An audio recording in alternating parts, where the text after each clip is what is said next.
All right, you're listening to the Sex 101 podcast. On this episode, we're taking listener questions. We're going to talk about never having received a blowjob before. We're going to talk about the spooning position and how penis size might affect that, might not. Weight might affect that, might not. We're going to talk about where the name missionary position came from, and Stump Stormy question too, and a lot more. So let's do it.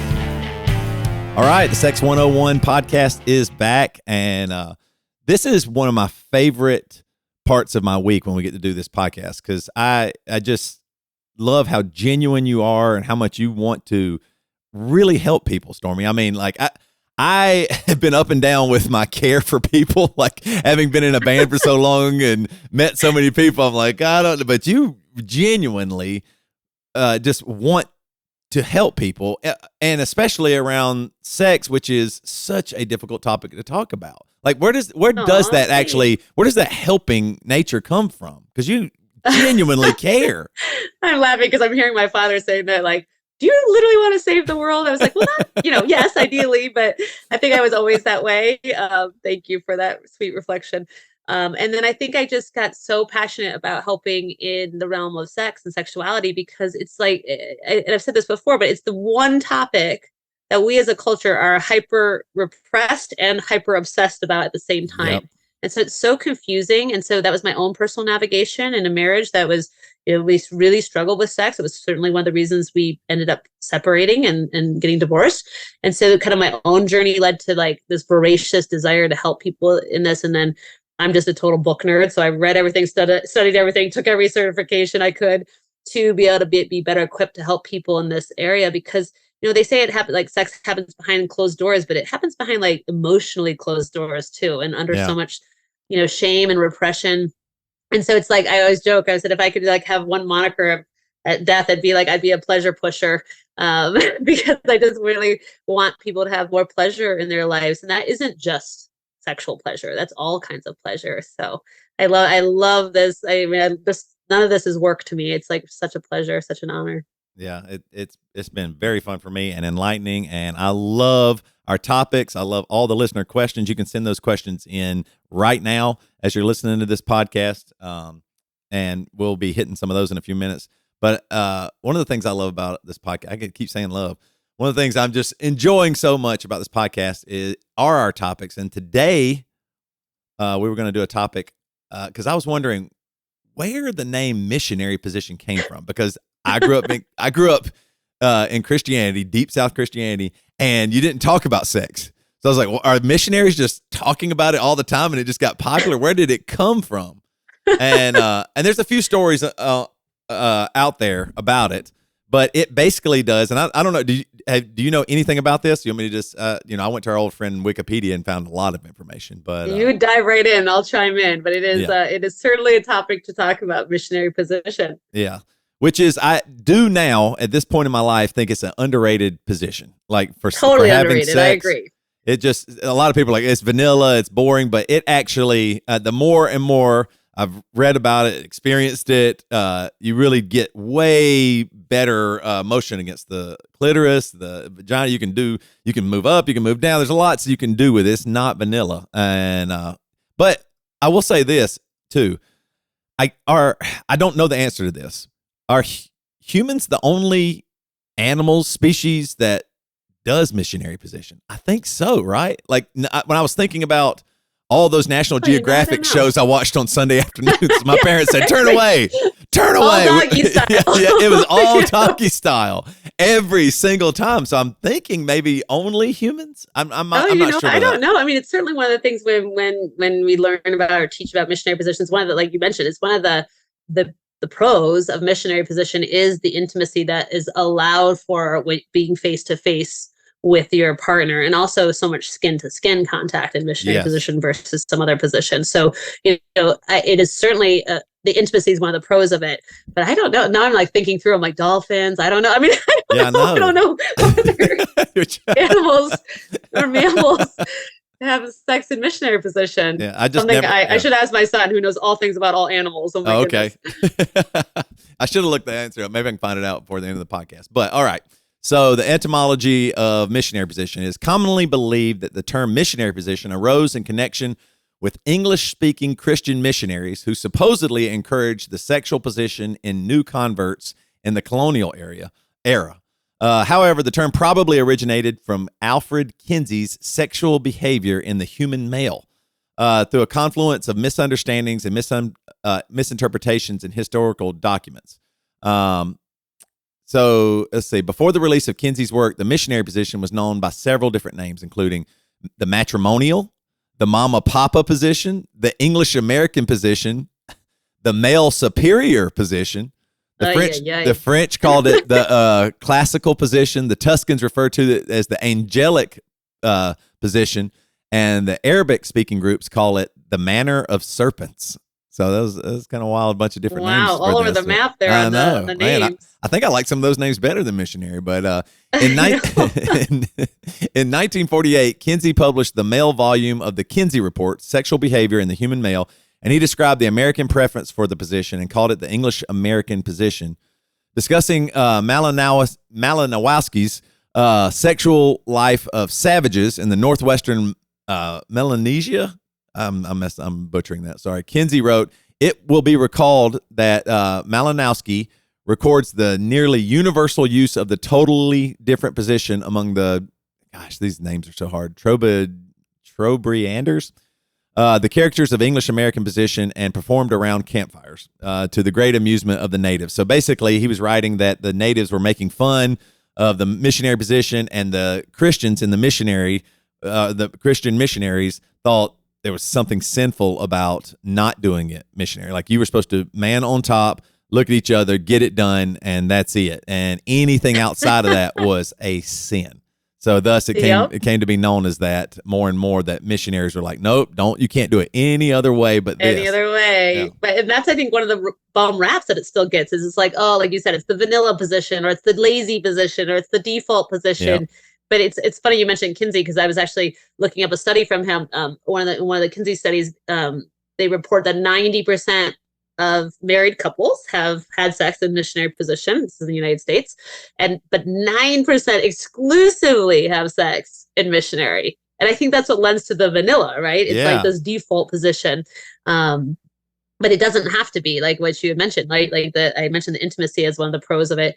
And then you also mentioned there, Toby, it gives great stimulation to the clitoris and also to the G spot, on the anterior vaginal wall. It's great for stimulation for that.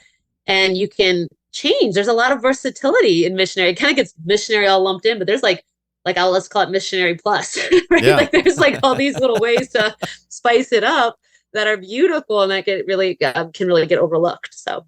Yeah, it's interesting. I think people want to experiment more and get out of that, because maybe in the beginning you just think this is the way, and so then you don't want to try it anymore. But it really does give a lot, even like especially like at Marriage Supply with sex toys.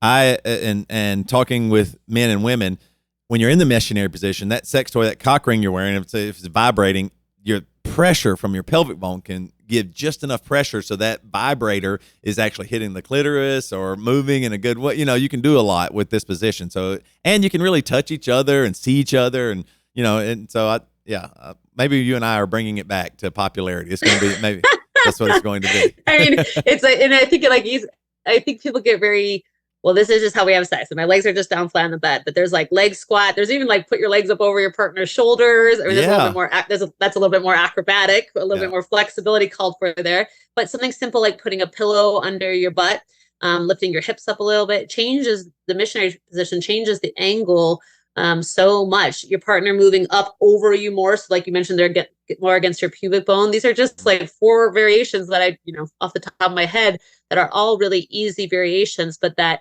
really sort of up the ante on the missionary position pleasure. So so that's why it is called the missionary position. Now, we're also going to talk about some myths of the men and women's favorite sex position, which So I would love for you, like listeners, all you out there listening, take a guess before we give you the answer. But, at least when I was looking into this, and it really depends on who you're reading. And like I said, I'm a total research nerd, so I like to try to compile the research. And I do go to Kinsey studies a lot, actually. The Kinsey Institute for Human Sexuality is amazing. But I had thought these were going to be very different. The rankings were good. So that was the myth, right? That men's favorite sexual positions and women's favorite sexual positions, and we're talking in hetero couples here, would be very different. But they're actually surprisingly very similar, just ordered differently, as in favorite 1, 2, 3. So take a guess. What do you guess, Toby? What do you guess a guy's favorite position is? I was going to say, I guess I think part of me wants to say doggy style. The other part wants to say woman on top. So I'm going to go with woman on top. Oh, you've got them both. So this is according to a study of 800 men that was done in 2015. Doggy style is number 1. Cowgirl, woman on top variation, is number 2. And missionary is number 3. Guys just threw that in. They're like, I got to get to 3. What's another one? Guys are totally satisfied with the first 2. They're like, oh, yeah, 3. We got to come up with 3. All right. I'm out of positions. I'm just going to throw missionary in there. But I thought that was so funny because here we are talking about missionary. And I'm like, no way. I made the top 3 list. So then for women, so this is 2000. This study was 2,827 women. This was actually a millennial study. So the number 1 position for these women in the survey was number 1 was missionary. Number 1 is missionary. 2, wow. Yeah. Number 2 was doggy. And number 3 was cowgirl. Interesting. Yeah. So I thought that was fascinating that I think we have this thing, and I see it a lot with the couples I work with, where they'll assume the men and women that we're worlds apart, in sexuality. And we actually are much closer together than we often think. So just from a research perspective, I thought that was super interesting. That's funny. I guess, yeah. I mean, and then those 3 are probably is everything else based off those? Like, are those the key 3 positions, and then there's variations of that? I'm trying to, well, I guess, yeah. Like the 3 cardinal positions. Yeah. Yeah. No, there is literally if you look at things like the Kama Sutra, and I teach a lot of sacred sexuality, so there are, hundreds of sexual position variants. And one of our listeners' questions that we're going to answer in a minute talks about what kind of positions are great as you age, or as you have back pain, or as you gain weight. These things that really are great questions. And again, I'm so impressed and totally heartfelt, just in gratitude for our listeners for sending in such amazingly vulnerable, beautiful questions. So please keep sending them in. So if you're inspired by something during this podcast, please, that sparks a question for you. There is no question that is off limits. We absolutely love this. And it's partly what our mission is, partly to open the door for really positive sex education, really positive conversations about sex. So, yep. And you can send your questions to Toby at marriagesupply.com or Stormy at lovedeeplabs.com. Yeah, at lovedeeplab.com. Yeah, send them in and we will answer them every week anonymously. So it's super fun. So, and I think, maybe you have a question that's like a burning question that you're like, I never got to ask that, or I didn't have sex ed at all growing up, or, we never talked about it in my family. And do not let porn be your sex ed teacher. Let us be your teacher. So that's what I would say about that. You're right. We're going to give you a lot more information than what you probably heard before in life. So this is a good opportunity here. All right. Yeah, let's get to the questions then, because these are great. And I don't have any funny names because these are folks. Some of these folks, I'm sure I know. A lot of people that have listened to my podcast or band send them in. So we really do appreciate your open honesty. We're going to keep your name completely anonymous and safe. And then Stormy's going to give you some great answers. All right, let's get to the first one. My partner and I have always loved the spooning sex position, another sex position we didn't talk about. But over the years, and especially during COVID, her beautiful butt has gotten a little bigger. Definitely doesn't bother me. And my belly and fupa, fatty upper penis area, have pretty much, he said, but my belly and fupa have pretty much rendered my already small penis useless in this position. I've secretly considered some sort of penis extender just so we could enjoy our favorite old position, but I have been reluctant to mention it. Also, I'm apprehensive because I was once cut by a vibrating penis ring. He said TMI, and he's laughing emoji. But he was cut, so he's a little bit nervous about using toys again. What is your advice for couples who face physical challenges like this in their sex life? Yeah, well, I think the spooning sex position is a great one. It's one that I teach a lot, or we work on in the couples that I work with. Again, for access, right? A lot of G-spot access with the spooning sex position. It's funny. It's there's an ease to it, and it gets kind of a bum rap of being like the lazy, I don't want to get on top in the morning sort of position. Yeah. And I don't agree with that. I think it's a really sweet position. It has a lot of like cuddling aspect to it. So I like to say it has a lot of ease to it, right? It's easy on both partners' bodies as far as physical exertion, which means you can make love for longer, or so that it's. I think it's a really beautiful position. So to the listener who wrote this question, thank you for sending that in, and thank you for asking and being so brave and vulnerable. So as far as it's a great question. There's really two parts to it. So the spooning sex position, you mentioned having a smaller penis. Well, and again, I also want to reiterate at an earlier podcast we talked about, according to the research, most women care very little to not at all about the size of their partner's penis. Okay, there's so many things that matter more to women. So, but I hear you, for you, the listener who wrote this, that this is something that's coming in. It can be hard with a smaller penis to feel like you're staying inside in the spooning sex position. So, things like get a little leverage, right? So like the little spoon, we're going to call it, right? The spoon in front. It can be against like a wall or an edge or a headboard, can press back on you. Yeah. That helps you to stay inside. Okay. So getting a little leverage from the little spoon, using toys, right? One of the beautiful things about spooning position is both of you have your hands totally free. So you can use toys, right? You can use clitoral stimulation. So that's another thing that's kind of a helpful tidbit, little tip for that. And also one of the reasons I really like this position. But you can play, it's also a great position to begin to play with anal, whether you're going to have penetrative anal sex or just even play around there, right? It's a really great position for that.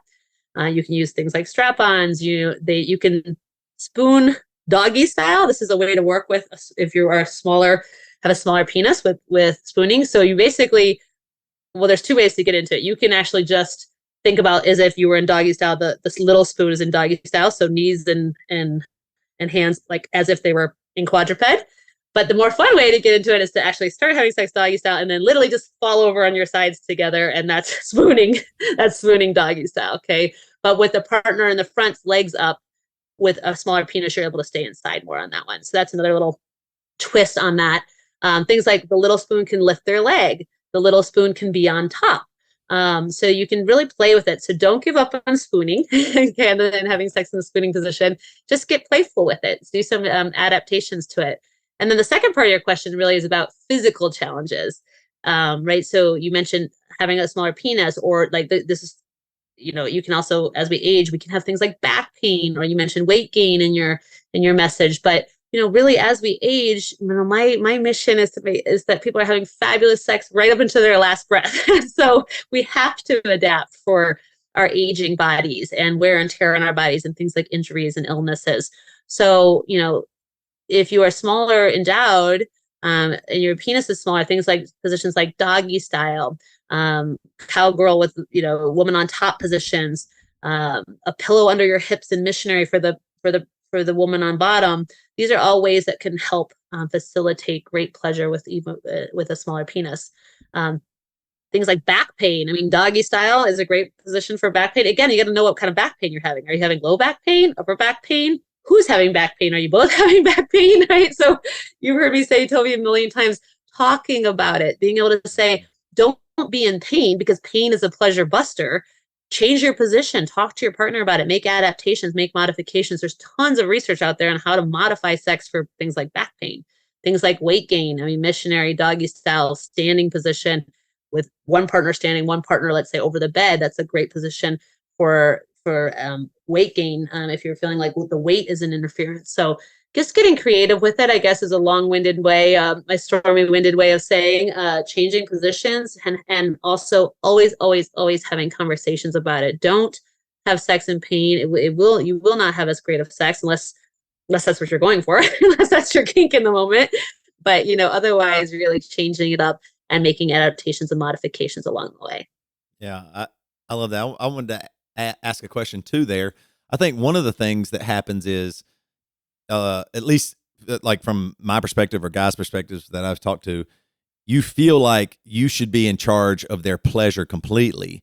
But each of us oftentimes knows what feels good to us, whether, from masturbating or experiencing sex in the bed, oh, this feels really good. So, going off what you were just saying too, maybe if you're in the spooning position, you shouldn't you communicate with your partner, oh, what if you do touch yourself, or we did use a toy? Like, what if we together work on your pleasure? So, because it can be a little intimidating for a guy to go, uh-oh, it's all about my penis, and I don't even feel that good about it already, and now I got to try to bring you to orgasm with this penis, and wait a minute. How can you go about, hey, we're in the spooning position. How can you talk to your partner about touching themselves, or also using, Beautiful. No, it's a great position. I mean, great question. Right. So couple things there is communication, right? So being able to say, but I love what you mentioned earlier that like, you're not responsible for your partner's pleasure. I have a very controversial stance on that as a sex educator, is that you are fully and wholly and beautifully and magically responsible for your own pleasure and your own orgasm. And so is your partner. That's part of the beauty of being in sovereignty and partnership. And if you're having sex together, you're choosing to have consensual sex together, you are relinquishing parts of your pleasure to your partner to bring you to pleasure, to offer you pleasure, to find pleasure. And they're doing the same for you. And so you're in this reciprocity, but not in this relinquishing, like, and I hear that from my clients, and, and also have struggled with it myself in past relationships where it's like, well, he didn't do this, so I never do this, or he doesn't do this, so I never orgasm. And that's really an externalizing of your pleasure. So I really, and I say this with so much love and encouragement, but you are the master of your own pleasure. And so you should be having I hope you're having fabulous sex with yourself, even if you don't have a partner and you're not having partnered sex right now. And just that shift alone, moving from masturbation to making love to yourself is life-changing. Yeah, you're right. And just have fun. Like, what was the stat we read on the last episode, or those like penetration? Like a very large percentage of women don't orgasm from that anyway. Yeah, like 80%, according to research. Yeah. Mm-hmm. So I mean, that penetrative sex, there needs to be something going on in addition to that anyway, or else the woman might not be able to achieve orgasm at all, regardless. Right. And if you look at the difference of arousal, of women's anatomy of arousal and men's anatomy of arousal, there's a difference in the amount of foreplay needed to bring to orgasm, to climax. And so, like in the spooning sex position, the listener's question, your hands, if you're in the big spoon, if you're in back, are free to touch the whole front of her body. So there's a lot more room for foreplay there for all parts, not just the clitoris, right? But the breasts and the chest and her face and her hair, her back, her sides. There's so many erogenous zones, and this is one of the things I love teaching in Tantra and sacred sexuality, is that we go right for like the key erogenous zones without realizing that there are so many others, right? Yeah. So it's a really great position to extend your foreplay with. Yeah, that is so good. You're right. Like it, even in my mind, I'm thinking, well, you can still hit the clitoris, and I'm like, wait a minute, you're right. You have two hands here that can move anywhere and make your partner feel really good. You can be, you can do whatever you want. Totally. There's four hands actually, so you can be doing all exactly. kinds. That's one of the beauties of this position, is nobody's hands no one has weight on their hands to take their hands out of the equation, so to speak. Yeah. So once again, it really does. Just talk about it. Tell them how you feel. Like I thought this is really well written. Like they've gained a little bit of weight, but that doesn't bother them. But they just he wants to pleasure her, and I'm sure she wants to pleasure him. And so, and then I will say, just because, do own a whole sex toy store, make sure you don't be too scared off. He said that he actually got cut by a vibrating penis ring, which, man, I don't understand that. That really stinks. But I would definitely try again. Maybe it's not a penis ring. Maybe try a different toy, but have something there that can, assist you and make you feel a little bit like you're, getting a little bit more out of everything that you guys are doing. Yeah, absolutely. Toys are such a beautiful, I know we talked about this in another episode, but toys, if you think of toys as team players, right? So they're not a replacement for you, not a replacement for your penis. They're a team player. There literally is a huge difference in the anatomy of arousal between men and women. And so toys can be a really beautiful way to kind of bridge that gap, so to speak. Yeah, totally. All right, next question. I'm nearly a 40-year-old man, and I've personally never experienced oral sex. Here's the rundown. I grew up in a small Southern Bible Belt town where sex was only ever discussed in the context that it was reserved for marriage. Heard that before. That's I'm resonating with the story a lot. And that you should never do it. Raised in the church, very similar to Toby's background. You're right. It's very similar. I married my high school sweetheart, and we both waited to have sex until we were married, which finally happened in our mid-20s. I know, hard to believe, but it's very much true, and was quite frankly one of the hardest things I've ever endured. My wife was raised very similarly to me, where sex was never discussed, and if it were, her mother made it out to be a painful, unpleasant act. Foreplay existed to get us by until we were married, but to this day, my wife has yet to go down on me. I enjoy going down on her, but even that doesn't happen often because she finds it somewhat icky or gross, but doesn't mind once I start. I mean, who would? We openly talk about it, but she just simply refuses, can't get past it, which makes me feel as if I'm disgusting, unwanted, etc. I'd like for it to happen, but I'm at a loss and fear it never will. Please send help. Yeah, such a tender, beautiful question. So a couple of things that come up for me. There's NBC News. There's a study that they did that says 4 in 10 women never or rarely give oral sex, right? So give a blowjob. 4 in 10 women. 4 in 10, yeah. Never or rarely give oral sex. This is give, not receive. That was a different stat. So, and then Kinsey Institute report. Kinsey keeps popping up in our podcast today, but 27% of men and 19% of women, only 27% of men and only 19% of women have had oral sex in the last year. So I just wanted to share those stats because just to normalize our listeners' question that it doesn't negate the challenge of your question, but just to normalize that you're not alone in the struggle in partnerships. So and I think that's a lot more than I thought. I'm kind of shocked by those numbers. Isn't that wild? And when we feel alone, we can feel like, oh, this is something with me. But when we start to know that really these issues are so common, that's also one of our other missions, right, Toby, on this podcast is to like normalize all this stuff, right? Yeah. So just wanted to start off with normalizing that. But then in your question, you mentioned for her that she will occasionally receive oral sex from you and likes it, but likes it once you get going. Who wouldn't, right? To use your words, but struggles with it. So body issues come up a lot for women, particularly, but also for men. But body issues, let's be for women in receiving oral sex. And so it can be worried about your body and the perspective, worried about the smell, the taste, the look of your vulva and vagina, because they all look different, right? The look of your clitoris, right? What do your labia look like? Like there can be so much about it. And the men out there who are lucky enough you see one vagina, you see one vulva, right? Like it's really every woman's anatomy can be very different. But we can really get into fear about that. And what does it look like? And is it okay? Does it smell okay? Does it taste okay? So a lot of reassurance from you when you do have the privilege, I would call it, of offering her oral sex.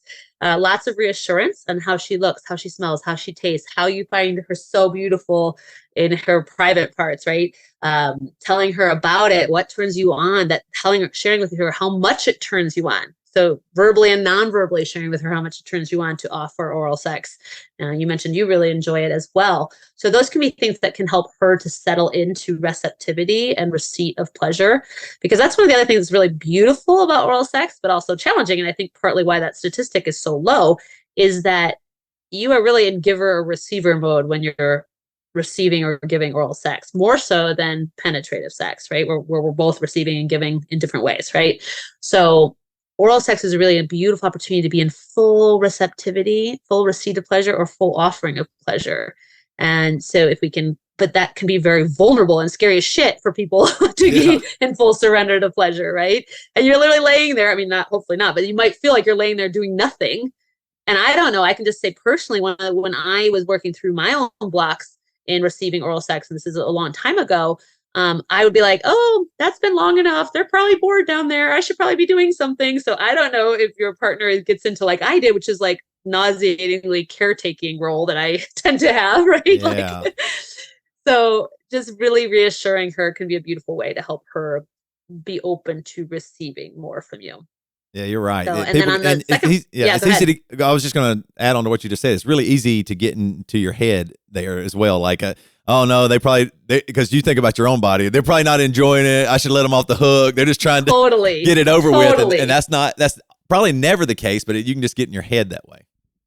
No, that's a great point. And then I think if you're the one giving, so if you are giving to your partner in this question, really be in giver mode, being like, it is sacred territory down there. It is a total honor and privilege to be in that kind of level of intimacy with someone. And if you approach it like that, she will feel it. So that's kind of just a little side tip. But then as far as receiving oral sex for you and, receiving a blowjob, I hear your kind of tenderness, like you really want to experience it. And I hear you. It's amazing. It's beautiful. I hope that happens for you. But I think, with you said she just is a flat out no. So when someone's a flat out no, it really comes down to more about communication and communication styles than changing her to a yes. She may or may not change to a yes, but this is what I would recommend, which is asking her, not in the moment, not when she's just said no, right? Or not when you're really wanting a blowjob. Right. That's not the best time.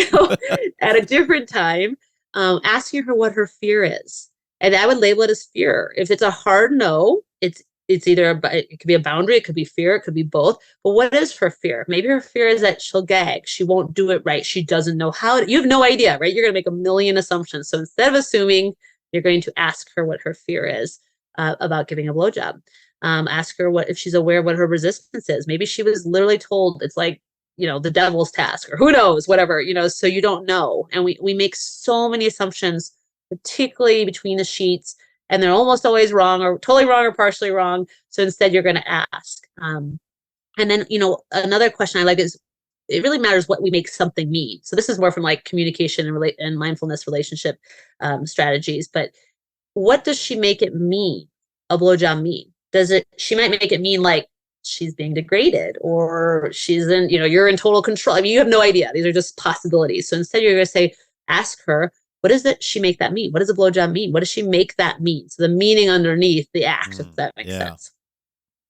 Yeah. And then I think the last tip I would have is, you said it makes you feel, disgusting or unwanted. And I hear the tenderness in that so much, but it isn't personal. It feels personal, but it isn't, right? You have your partner and you're having sex. This is something she has going on, a resistance inside of her, and you are getting to come alongside of it, and also to still honor your wants and desires to have a blowjob, right? So, and trying to find that middle ground. So the less you can personalize it, the better. And I know that that's not always easy to do.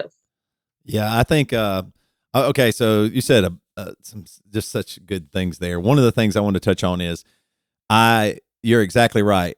And this just because I can relate so much to this Christian upbringing for both of them, I'm certain like they were saying, both of them are taught, stay away from your body. Your vagina is dangerous. It's going to get you in trouble. It's only meant to maybe even just have babies. It's not, I literally say, you might not be deserving of pleasure. It could be sinful. It could be all of these things. And so I think Stormy nailed it on the head. Ask why, and be prepared, because I've experienced this, and I know that many couples that I've talked with have experienced this too. She might be defensive. Like if you say, "Hey, why don't you want to give me a blowjob?" Or say it better than that. Say, "I'm curious. Be curious. Be kind. Hey, I'm wondering what." Just like Stormy said it way better than me. But what are the reasons you don't want to do a blowjob? She might come back with, "I just don't want to," and then you're going to feel a little still lost, uncomfortable. I think the way you can navigate that is to say, "Okay, I don't know if I can totally receive that answer as fulfilling enough. Could you think about it for a little while? Take time. We don't have to have all the answers right now, but I want to give you some time." But there probably, if you really thought about it, there might be some real reasons. Like Stormy, it could be anything. She could be scared or nervous about having a penis in her mouth. Especially the first time, when you guys now are almost 40. Y'all made it this long. She's like, well, she could feel, she could be hurt that, vaginal sex isn't enough for you on some level. They're like Stormy, you said it perfectly. There could be a million reasons that you're just guessing at until you ask. So ask with a lot of care and kindness, a lot of love. Say, I'm only wondering because I want to know you more. I want to understand your thought process in this. This is something that I would love to experience with you. I do think it will feel good. I Right. think it could feel good for Yeah. both of us. And Right. so take your time and give, don't expect an answer immediately in that moment. That's Stormy, such a you always great say that. that's a beautiful. Thank you so much for adding that. No, it's so true, especially if it's a hard no for her. We tend to be very defensive about just a beautiful thing about our boundaries, right? So that was such a so well said to say, that to give her time to say, I would really love it if you would think about this because I'm so curious what's behind your no, right? Like I'm so curious about why that's a hard no for you, and really leaving the fact that you want a blowjob off to the side for a hot minute, right? It's like, Yeah. and really bringing curiosity that your partner who you love and know very well, you don't know this part of her, right? You don't know why she's in resistance to this. And it's really common. I mean, I can think of just in my friend group that so many women in my friend group who are like, I don't like giving a blowjob. I don't like it. And I'm like, I love it. So I'm like, wait, what? Like, but so everybody to each his own. And like, but it's also a lot of it's based on your historicity, right? Your experiences with oral sex. And a lot of us have had really traumatic ones. Yeah, very much so. You're right.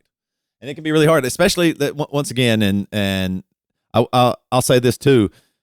She might have literally been told, "Don't touch your vagina. Don't go near it for her whole life until you get married, and then then you can kind of go near it then, but still be careful." I mean, so she really might not understand her vagina as much as he does. Like in some way, he might be have seen her vagina more, experienced her vagina more in a way. Totally. I know she's living with it, but I'm saying sexually, because he's curious. Of course, he's attracted to his wife. He wants to give her pleasure. He wants to be, to use their penis and vagina together. So it really does boil down to the once again, asking those questions of, hey, where are you at with this? And you can answer this without, and give her some space too, that you're not going to be offended or hurt or maybe the better word's angry at her answers. Like, she might let her give you a truthful answer, and then you can go from there. Once you actually hear her truth, then you can kind of experience that, because honestly, I don't know what sexual trauma, purity culture stuff that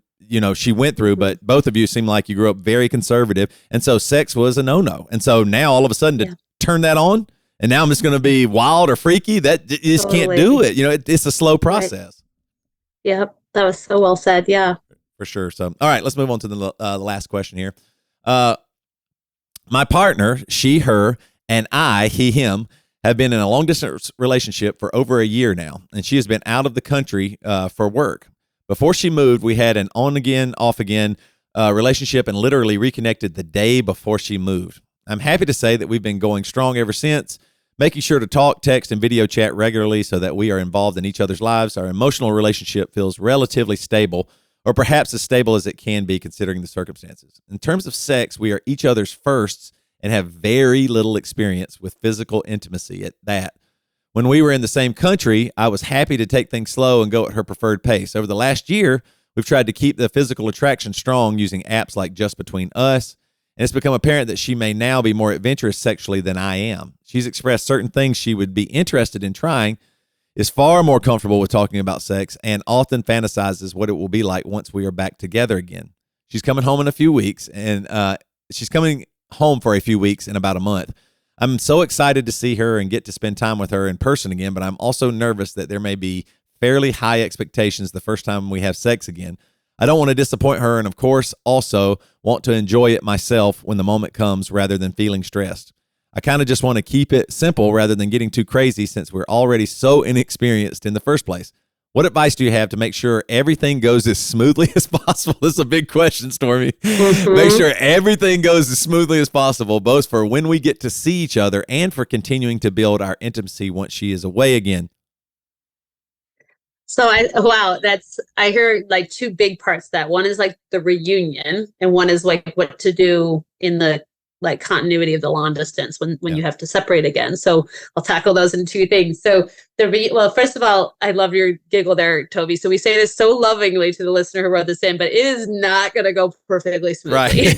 So it is just, so right there we have, expectations and desires get a bum rap. Like it can be like, why do like, our desires are the root of all suffering. And I mean, I get that from a mindfulness perspective, but we are human. We have expectations and we have desires, particularly of people we love and are having sex with. It's just how it goes. So, but what gets us into trouble is those unspoken expectations and desires. So again, not to belabor the importance of communication, but I'm going to, is talking about your expectations and desires ahead of your reunion. Right. So like sharing with her that it's also giving you some anxiety. It's giving you some, and when we bring breath to anxiety, it tends to just become excitement. Right. So for you, breathing and getting grounded, not letting it spin into anxiety, because anxiety is not going to make you a fabulous lover. Right. It's going to get you up in your head instead of in your body.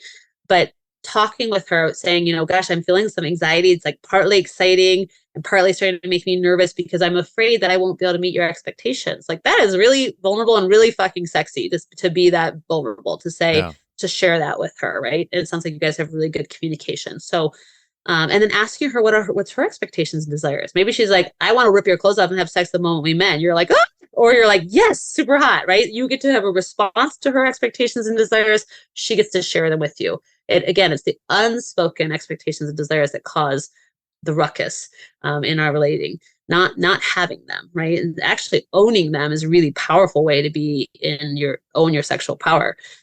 So that's sort of like the esoteric theoretical standpoint. And then let's talk about logistics. Like if you haven't masturbated in however long you've been apart, I would highly suggest you do.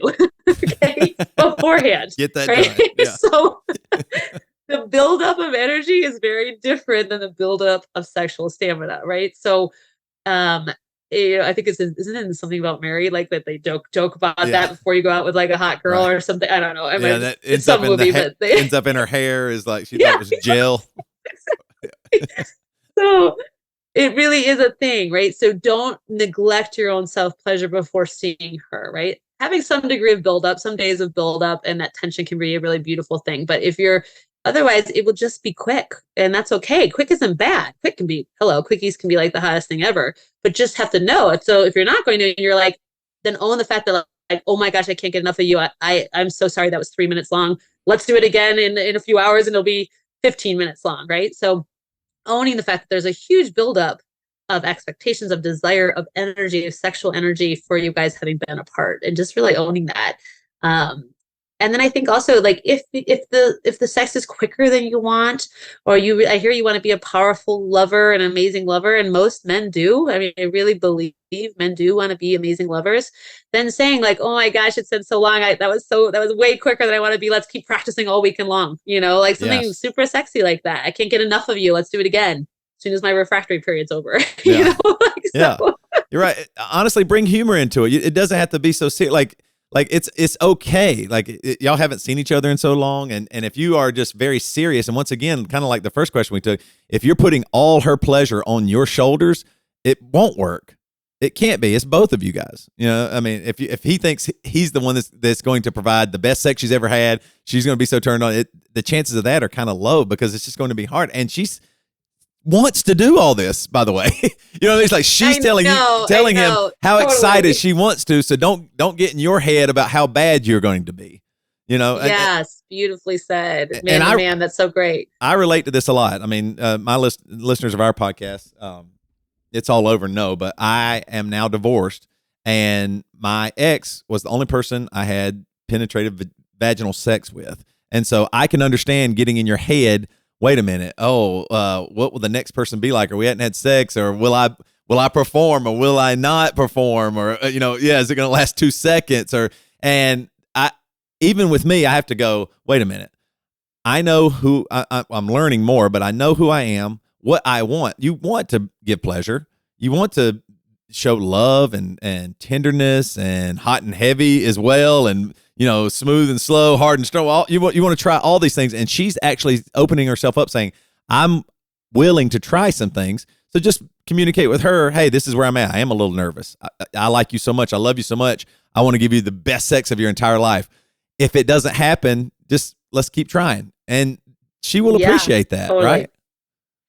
Absolutely. Yep. So well said. And we can't, I've said this before, but our brain they say is our biggest sex organ. And I believe that is true. I also believe it's our greatest barrier to fabulous sex. So if you're up in your head, just take some breaths, be present, be really deep in your sensation, be aware of hers. I mean, you guys are reunited. It's like super amazing. I'm so excited for you all. I would love for you to email us and tell us how it goes and how it went, how it goes.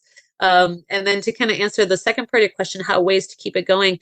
Long distance can be really challenging. It has its own additional set of challenges in addition to the typical non-long distance relational challenges. It doesn't mean it can't be successful. I've seen it be successful, but really, really, really high levels of communication. And I don't just mean about the easy things. I particularly mean about the hard things, right? So feelings of jealousy, feelings of loneliness, feelings of, wow, I met this other person and she's here, he's here, like whatever, that really open communication, not easy ones, right? And then you already kind of are doing that, but creating sexy time, right? How do you do some little sexting? Do you do video chat? That's a private video chat. Do you read erotica together? I mean, these are just some, but prioritizing the sexual and physical intimacy when you're not physically together is harder, but not impossible. Yeah. And there's really beautiful things like erotica, or you could, watch a female forward or ethical porn together, like both zooming, both watching at the same time, but in separate places. I mean, there's lots of different creative ways. And it sounds like you're doing fabulously with that, but you're making your intimacy a priority, even when you're not geographically ideal.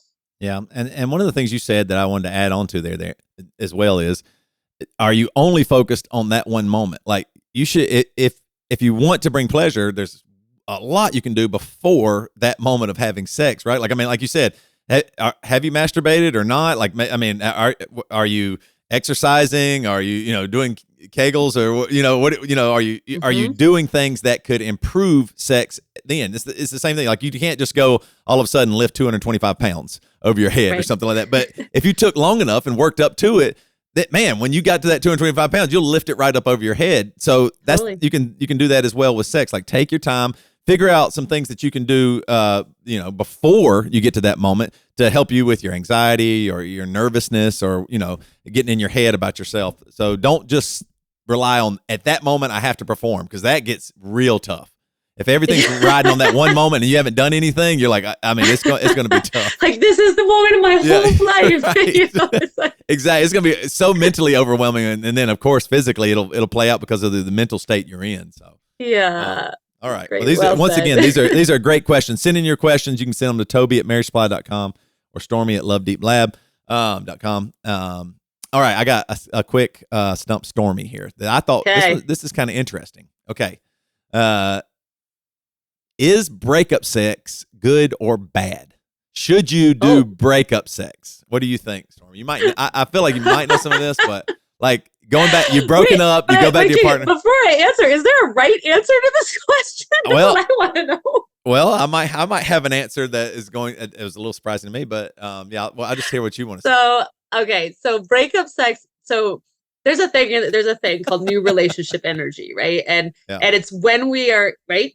It's literally what it says. New relationship energy. When you're new with someone, they're all you can think about, talk about, fantasize about, masturbate to. I mean, all of the things, right? There is absolutely new relationship energy. I have the privilege of working with long-term couples for a lot of my coaching clients, and it's about how do we get them back, or how do we create something?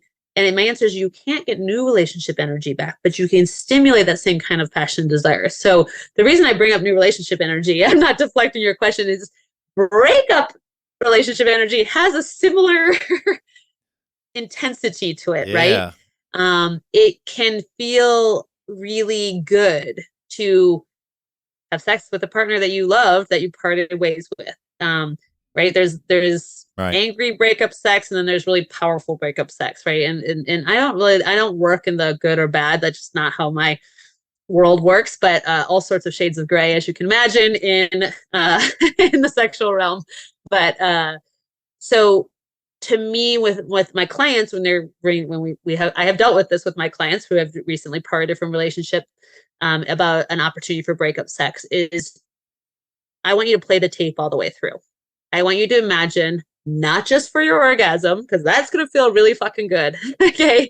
Not just for your orgasm, but after the aftercare, the laying there together, the conversation that will need to happen, Cuddling and how you are going to feel afterwards. Yeah. And if that's I'm going to feel really fucking good afterwards, then go for it. So long as it's consensual and everything like that. So I don't have a hard line on that. I don't have a yes or a no. I would say many couples do breakup sex. I personally am at a point in my life, I used to do breakup sex. I have been single many times in my life. I do not. I'm a hard no on breakup sex because in my mind there are way too many fish in the sea, and I'm ready to move on to my next one when once I'm done. So that's my personal. But when I'm working with my clients, I really want you to play. I'm really in, and I'm really committed until I'm not, right? Until I'm done. But so that's for me, right? So for me, it's a no. So, but really taking, if you think it's a yes, well, and first of all, okay, another little caveat: do not make this decision drunk or not in your right mind, because you're literally not in your right mind. So you're not going to be able to play it all the way through. So maybe if you're early in a breakup and you're thinking about it before the opportunity for breakup sex comes up, because it likely will, it might. Or do you have played the tape all the way through? Yeah. All right. Well, this is a study, but according to the findings of a study in Springer's Journal Archives of Sexual Behavior, having sex with an ex doesn't seem to hinder moving on after the breakup. This is so maybe that's what I should have said. Maybe I asked the question a little bit poorly. I should have said, is it harder to move on after having breakup sex? But it sounds like it. So this is true even for those who continue to pine for their ex, says lead author Stephanie Spillman of Wayne State University. For Spillman, studying the potential costs of sleeping with an ex is a broad interest because sexual experiences with ex-partners. Together with her colleagues, Spillman devised 2 studies. In one study, the researcher analyzed the daily experiences of 113 participants who had recently experienced a breakup. 2 months later, these participants completed a further online survey. The survey questions asked whether the participants had tried to have any physical contact with their former partners, how emotionally attached they were, and how they felt after each day. In a second study, 372 were asked the same thing. The researchers found that pursuing sex with an ex did not seem to stand in the way of people's subsequent recovery from a breakup. So most of the participants who pursued sex did end up in bed with their ex, but this did not influence how some managed to get over the end of the relationship. So they were able to separate their emotions, I guess, from the sex, but that also doesn't tell you clearly how soon or how long after and what else. There's so many other factors, like you were saying. There's a lot that goes into it. I think it's a lot of it's too, who's the one who, I don't like the who ended it, because it takes 2 to tango, it takes 2 to not tango, but who is the one who led on the breakup? Who is the one who, was following suit, matters too. And then also knowing yourself, like, if that's what you were needing for your ego in a good way, then that's okay. But just know that that's what it is. Yeah. Yeah. It once again, is probably communication. And I think it's the big question here too, is how did you get in this situation? Like, are you, like you said, did you have a beer and you drunk dialed, or, so, like, is this something where you're like, oh, you know what? We both would want to do this again, and we can move on, then you might could actually enjoy it. But if it's if you're trying to get back together and you think, oh, we had sex, so that means we're back together, then that's just going to mess you up. It's going to mess you up mentally, emotionally, like physically. For me, it's really energetic. Like I don't prefer inconsequential sex these days in my life. I've gone through my phases with that. So for me, it's really energetic and connecting. So for me, why would I energetically and emotionally and spiritually and sexually connect with a partner when I'm trying to part from them? But that's my journey. So, but again, being thoughtful about it, and then communicating. If you're like, this doesn't change anything, if we're going to do this, we're going to do this, but this doesn't change anything, then that's very clear. Yeah. All right. Well, that's another episode of Sex 101. Man, this is getting better and better. Send in your questions again, Toby at marriagesupply.com or Stormy at Love Deep Lab. This podcast is going great. Thank you to all the listeners, and we'll see you soon.